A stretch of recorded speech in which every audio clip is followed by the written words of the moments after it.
Essa lei, antes medita nele dia e noite, para que tenhas cuidado de fazer conforme a tudo quanto nele está escrito, porque então farás prosperar o teu caminho, e então prudentemente te conduzirás. Não te mandei eu, esforça-te, e tem bom ânimo, não pasme, nem te espante, porque o Senhor teu Deus é contigo por onde queres que andares. Os irmãos podem se sentar. O que eu quero dizer para vocês, amados, é que no momento nós eu vou assim me expressar um pouco a respeito de oração. Existe oração na Bíblia, na palavra de Deus, que Deus não atendeu, ou seja, Deus não ouviu a pessoa que fez a súplica. Mas essas aqui que eu separei foram atendidas. Tem oração que foi atendida em pouco tempo. Deus atendeu, Deus ouviu, Deus deu resposta. E às vezes você pede e Deus não te dá a resposta. Mas tem oração que você pede, tem coisa que você pede a Deus e Ele te dá a resposta imediata. E aqui diz: não se aparte da tua boca o livro dessa lei, ou seja, a Escritura, que é a Bíblia. Porque a Escritura vai te conduzir. A palavra de Deus vai te conduzir. É a palavra de Deus que conduz, irmão. Às vezes a palavra do pregador, ela é só expressada. Mas a partir do momento que você pega a palavra de Deus, você abre, o Espírito Santo entra no seu ser, na sua mente e no seu coração, ele começa a te revestir da graça, da unção de Deus, e você começa a ter discernimento, ou seja, você começa a entender o que Deus quer que você faça. E aqui Deus fala a Josué, não deixe as Escrituras, faça uso, ou seja, não se aparte. Não se apartar, irmãos, é estar junto, é estar fazendo uso. Queira ou não queira, você e eu que fazemos parte da militância de Deus, somos exército, somos servos do Senhor, nós temos que ter a Bíblia todos os dias e fazer uso dela. E aqui Deus fala a Josué: não pasme, nem que espante. Deus amado. Então, quando a situação vem, você corre o risco de se espantar, você corre o risco de pasmar, ou seja, parar. Mas se você levantar a cabeça e marchar, se você se prostrar diante de Deus e chorar muitíssimo ou abundantemente, vai haver resposta.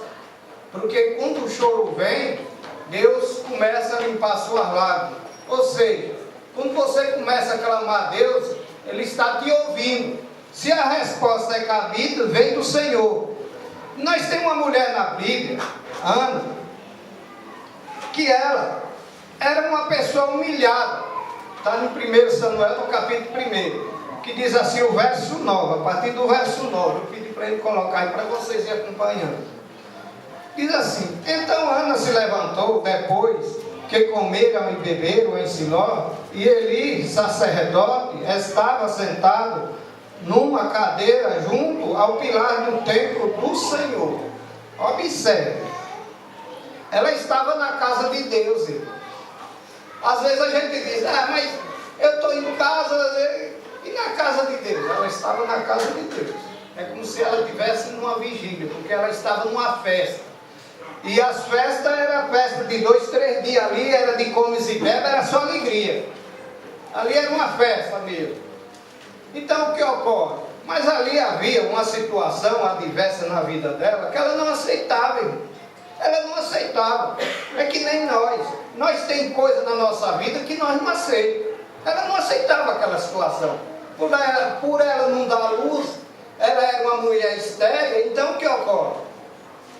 A mulher estéril naquele tempo, no tempo da lei, ela não era bem vista. Não é que nem hoje. Hoje tanto faz. Hoje até a mulher que não tem filho se acha que é melhor do que a que tem. Mas naquele tempo era o contrário. A mulher chorava, a mulher ficava triste, abatida, derrotada. E ali havia uma mulher, irmãos, que era a mulher do esposo dela, que era terrível. Ela fazia questão de humilhar Ana. E Ana não aceitava aquela humilhação. Diz a palavra de Deus nesse mesmo texto, se você foi acompanhando, pode ir para o verso 10.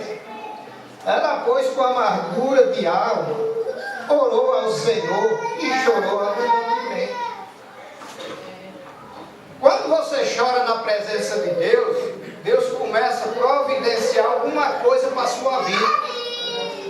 Ele ouve o seu clamor. Ou seja, ele é tocado pelo seu clamor. E às vezes a gente diz assim, mas tem situação que não tem jeito. Mas para Deus toda situação tem jeito. Glória a Deus. Não existe situação que Deus não tenha jeito. Aleluia. Ou seja, que Deus não tenha resposta. Agora o que ocorre, amados, é que a gente quer o jeito da gente. A gente olha e diz, não, quero assim, a gente traça o caminho. E Deus faz outro caminho. E às vezes você pensa assim, mas eu tracei tudo e não está dando nada certo. E já está sendo tudo certo. É porque lá no fim você vai entender. O agir de Deus não é do homem nem da mulher. A resposta também não é do homem nem da mulher, é do nosso Deus. Aleluia. Então o nosso Deus, ele trabalha da forma que ele quer, da forma que ele gosta de trabalhar.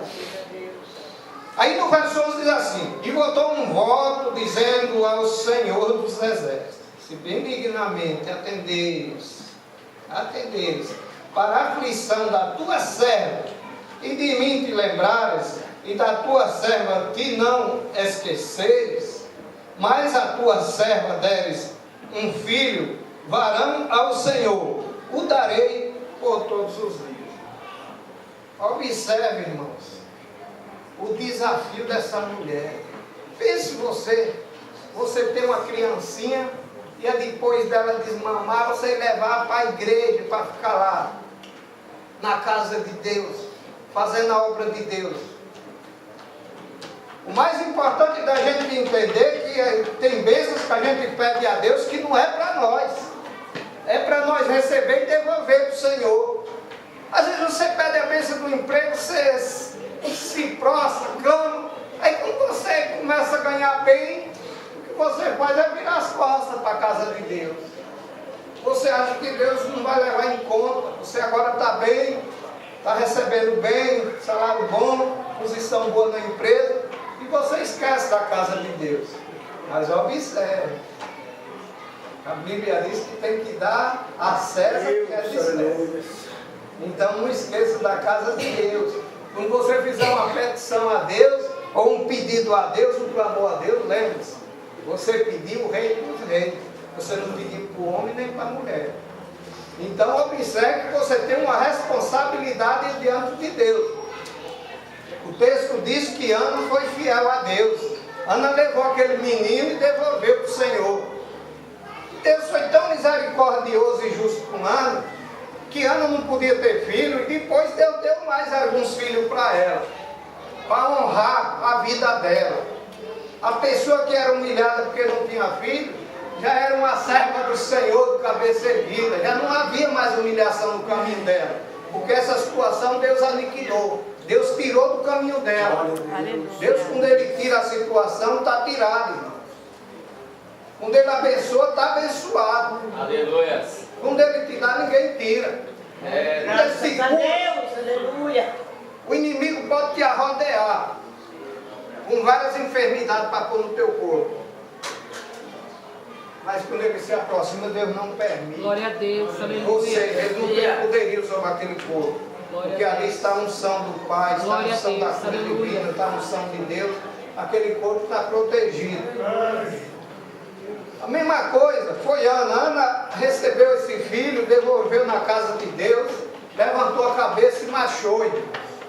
Passou a ser uma mulher de cabeça erguida na presença do Senhor. E o mais interessante, irmãos, que fazer voto ao Senhor não é como fazer voto ao homem ou à mulher. Você dizer, se você me conceder esse emprego, eu vou te dar tanto. E aí depois você não dá. Você fala, já estou empregado mesmo, não vou te dar coisa nenhuma. Eu ganhei esse emprego pelos meus méritos. Estudei, tenho bons cursos, estou ganhando bem porque tenho capacidade. E não dá para a pessoa. Você errou. Porque você fez um juramento com a pessoa e não cumpriu. E quando você faz com Deus? O voto chega ao ponto, a Bíblia chega ao ponto do voto assim: se fizer, pagar lá.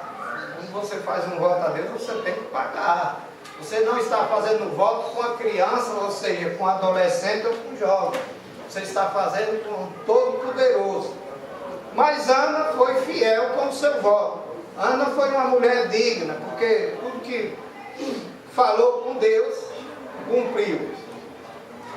Nesse texto aqui. Então, irmãos, quando a gente fala com Deus, temos a responsabilidade de cumprir. Ou seja, quando você se prostra diante de Deus, fazendo um desafio diante de Deus, que Ele te honra, você cumpre. Você seja grato a Deus. Porque oração é ação. Quando você quer orar, você tem que entrar em ação. Você orou, você tem que entrar em ação. Você ora por uma porta de emprego, mas você não sai. Você orou, pediu emprego a Deus, mas saia. Saia que uma hora Ele vai te levar à porta. Faça a sua parte. Porque oração é ação. Vigiar. Por que você tem que vigiar? Para orar e vigiar. Porque você tem que vigiar para você não cair em condenação. Ou seja, por uma pequena palavra que alguém fala, lhe desanima, lhe põe para baixo. Aí o que você faz? Não vou fazer mais nada. Você enterra seu talento, não vai mais atrás. Então, se você faz isso, você não está vigiando. Ou seja, você não está atento. Porque você está em oração, orar e vigiar. Então você tem que vigiar. E Ana estava ali naquela noite, todos comeram, beberam naquela festança, e ela não quis se alimentar. Ela preferiu se alimentar do maná do céu, ou seja, da unção de Deus. Porque a necessidade dela naquele momento, irmãos, era se alimentar da palavra de Deus. Às vezes a gente precisa de se alimentar da palavra de Deus. Você pode até me dizer assim: e quando a gente está em casa, que a notícia vem pelo telefone, a situação adversa aparece que você não está nem preparado. Tem jeito. Tem jeito porque se você é um servo de Deus, é uma serva de Deus, vai ter jeito sim. Vai ter um escape. Ou seja, vai ter uma válvula de escape para você. Mas você precisa estar atento às coisas de Deus. Agora nós iremos para 2 Reis, no capítulo 1. Essa oração de Ana foi uma oração atendida, de uma noite, de uma tarde, de uma noite para outro dia. Chutamos aí em 10 horas, 11 horas. Uma oração de 11 horas que foi atendida, que Deus atendeu. Não foi muito tempo, apesar que ela já vinha pedindo, já vinha clamando, mas naquela noite foi a noite da resposta. E às vezes você quer ter uma resposta de Deus e não quer pagar preço. Ela pagou o preço, porque ela ficou ali na festa praticamente isolada, sem comer, sem beber, só buscando a face do Senhor. Mas ela obteve vitória. Aqui em 2 Reis fala de outra oração. Essa oração é uma oração mais rápida, mas era uma oração meio difícil, viu, irmão? Nos dias de hoje é uma oração de desafio. Você fazer uma oração dessa diante de Deus, porque você tem que, quando a situação chega, ele pega de surpresa, e você aí, quando se fala de morte, se fala de medo. Em 2 Reis, no capítulo 20, diz assim: naquele dia adoeceu Ezequias, filho de Amós, veio a ele e lhe disse assim: diz o Senhor, ordena a tua casa, porque morrerás e não viverás. Então virou o rosto para a parede e orou ao Senhor, dizendo: Senhor, se servido de ti, lembra de que andei diante de ti em verdade e com o coração perfeito, e fiz o que era reto aos teus olhos. E chorou Ezequias muitíssimo. Meu Deus. Olha como Deus é. Às vezes você quer chorar na presença de Deus. E você, quando começa a chorar na presença de Deus, as coisas começam a acontecer. Ou seja, o quadro que você está vendo a face, ou a moeda, que tem duas caras, você passa a ver o outro lado. Mas é quando você começa a chorar diante de Deus. Aqui o recado para o homem de Deus, irmãos, era um recado de desafio, que era um recado de sentença de morte. Como se trata de sentença de morte, quem não tem medo? Todos têm medo, todos ficam preocupados. Mas o homem ali, o servo do Senhor, diz a palavra que ele virou para a parede. Começou a chorar, começou a falar com Deus. Sendo Malaquias, talvez tivesse corrido, pegado na mão do profeta que veio trazer o recado e dizer: ô rapaz, me ajuda aqui, me segura aqui, senão eu vou morrer mesmo. Mas o rei Ezequias fez o contrário. Não pediu não, virou para a parede, chorou muitíssimo, clamando a Deus que mudasse a sentença. Imaginamos que aquela oração foi tão rápida que ao chegar, você pode ir passando aí os versículos, pode ir para o quarto aí, para os irmãos acompanhar. Imagine você que um pátio, quando se trata de um pátio, se for de um supermercado, é meio grande, né? Meio longo. Mas se for de uma igreja que nem a nossa, é bem pequeno, né? Aqui o pátio da nossa igreja é pequenininho, é bem pequeno. Então o que ocorre? Ao chegar no pátio, Deus já está mandando o profeta de volta. Fala para o meu servo lá que eu já ouvi a oração dele. Eu já ouvi o clamor dele. Imagine, irmãos, que naquele momento, sentença de 3 dias passa rápido, né?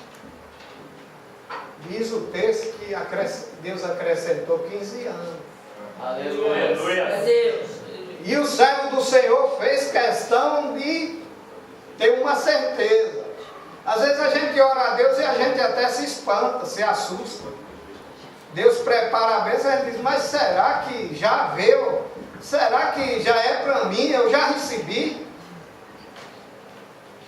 O servo do Senhor pediu uma prova. O servo do Senhor fez questão de ter certeza daquela bênção. E diz o texto que Deus deu a certeza. Deus falou com o servo dele para dar certeza para ele. As coisas de Deus, irmãos, não são coisas de confusão, mas são coisas de vitória. Aleluia. Quando ele te dá a bênção, ninguém tira. Se ele te der uma bênção, o ímpio pode olhar para você e dizer: mas que situação mudada daquela pessoa, que mudou na vida daquela pessoa. Ele gostava de ser briguento, ele gostava de ser cheio de confusão, e agora é uma pessoa que passa por a gente, cumprimenta, dá um sorriso, pergunta se está tudo bem. O que mudou na vida dessa pessoa? Aí você passa a entender a unção de Deus. Deus. Foi a unção do Espírito Santo que tocou naquela vida e mudou o cativeiro daquela vida. A gente vê que essa oração foi oração de resposta rápida. Porque até era sentença de 3 dias de morte e o servo do Senhor não queria morrer. Ele queria ficar mais na terra. Às vezes você não aceita uma coisa que você diz não tem jeito. Você só pode dizer que não tem jeito quando você se prostrar diante do Todo-Poderoso. E Ele te der a resposta. Enquanto então, descanse no Senhor. Ou seja, corra para a palavra dele, como está escrito. Não pase, não se espante. Ou seja, não pare de clamar a Deus. Não deixe a palavra de Deus de lado. Medita dia e noite, para teres o cuidado de fazer conforme a tudo quanto está escrito. Às vezes a gente quer se apegar no homem. O homem leva um tombinho, a gente diz: fulano caiu e eu agora? Esquece, irmão. Você está ligado no Todo-Poderoso. Aleluia. Se o cara caiu, dê a mão para levantar ele. Levanta a cabeça e marcha. Tem mais ali 8 minutinhos. Vamos para o livro de Atos. Pode pôr aí esse meu rapazinho ali. Ele está ligeiro ali. É Atos 12:5. Fala de outra oração que foi atendida também. Essas orações, irmãos, foram sempre à noite. Foi sempre na virada da noite. Essa de Ezequias mostra que foi de dia. Mas essa de Ana mostra que foi à noite o clamar. E essa outra aqui também mostra que é à noite. Entra no período da noite. Aí você diz, não tem jeito. Se eu cair numa cadeia, numa prisão, não tem jeito. Estou derrotado. Se você for preso porque você estava fazendo a obra de Deus, irmãos, Deus vai te proteger, Deus vai te guardar, Deus vai te conduzir, Deus vai enviar alguém, Deus vai enviar clamor.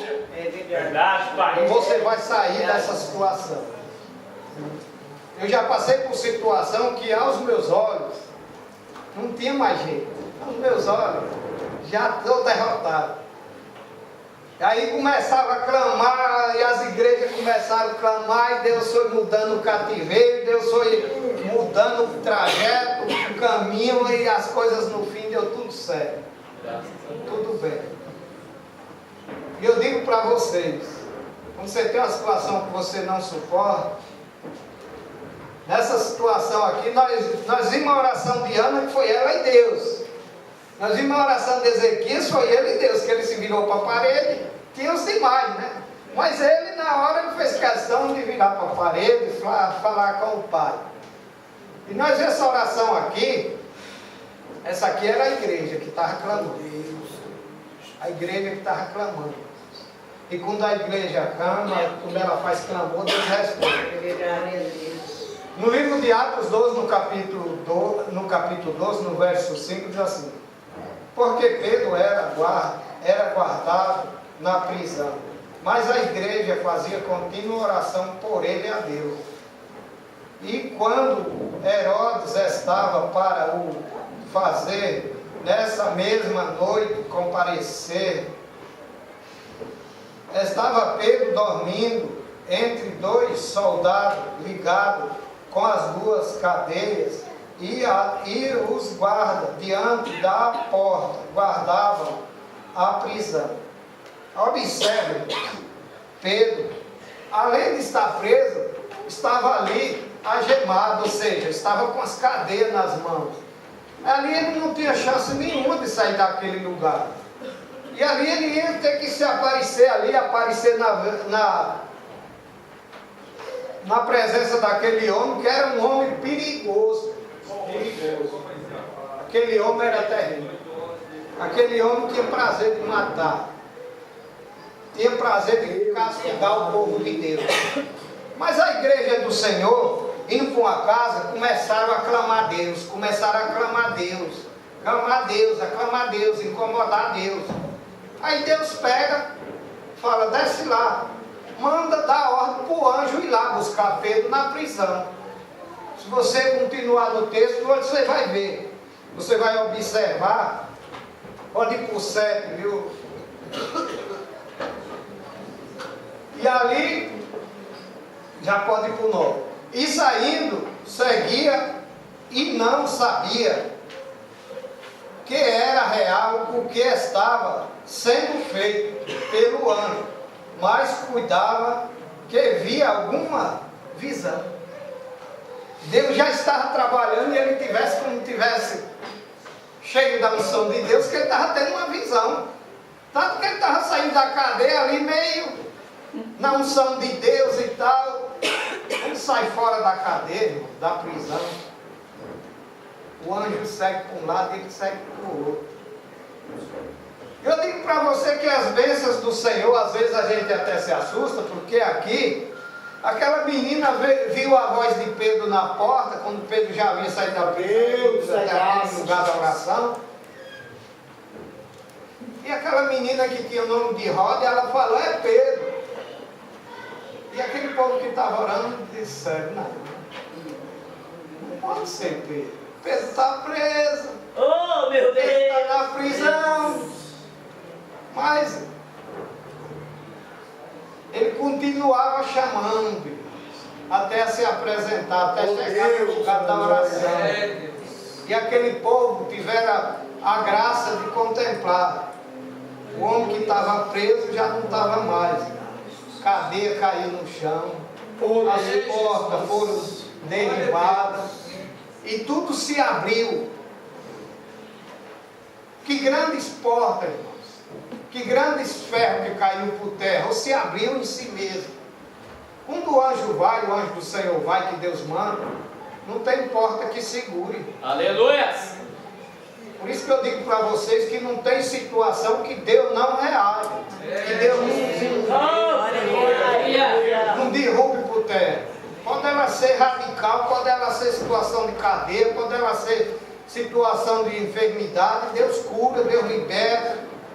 Deus dá vida e vida com abundância. É só você crer. Acredite. Tenha fé. Levante a cabeça e marche. Agora, se você ficar prostrado ali sem fazer nada, irmão, não vai acontecer nada. Só acontece se você pôr a palavra de Deus em prática. E quando você pôr a palavra de Deus em prática, você vai ver que tudo vai mudando na sua vida. É como se fosse uma engrenagem. A máquina ela tem uma engrenagem, ela só funciona com aquela engrenagem. Porque a engrenagem vai puxando a outra. E a engrenagem aqui é a palavra de Deus. A partir do momento que você põe em prática, que você começa a se dedicar, ela vai puxando. Vai puxando a oração, vai puxando a fé, vai puxando a unção, vai te enchendo da unção da graça, da unção do Espírito Santo. E com essa grande misericórdia, você consegue abraçar seus irmãos, andar junto com seus irmãos, ter união com seus irmãos, abraçar seus irmãos. Glória a Deus. E nós todos somos uma só família. Aleluia. Parece que nascemos numa só casa. Parece que vivemos todos os dias juntos. Cada um tem uma formatura, cada um tem o seu aposento, ou seja, a sua moradia, cada um tem o seu dia a dia, tem os seus afazeres, mas quando nós se reunimos, parece que somos um povo só, porque somos, irmãos. Nós pensamos na obra de Deus junto, nós marchamos juntos, nós andamos juntos, nós louvamos a Deus juntos.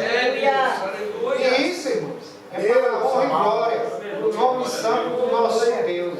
Vamos continuar unidos, vamos continuar de mão dada, vamos continuar se abraçando, vamos continuar levando a palavra de Deus avante. Glória a Deus. E essas são as minhas palavras, e assim já agradeço a rica oportunidade. Oh, Jesus da glória! E que Deus continue nos abençoando, nos dando graça, nos dando inteligência no alto. Já devolvo a palavra para o nosso pastor. Glória a Deus.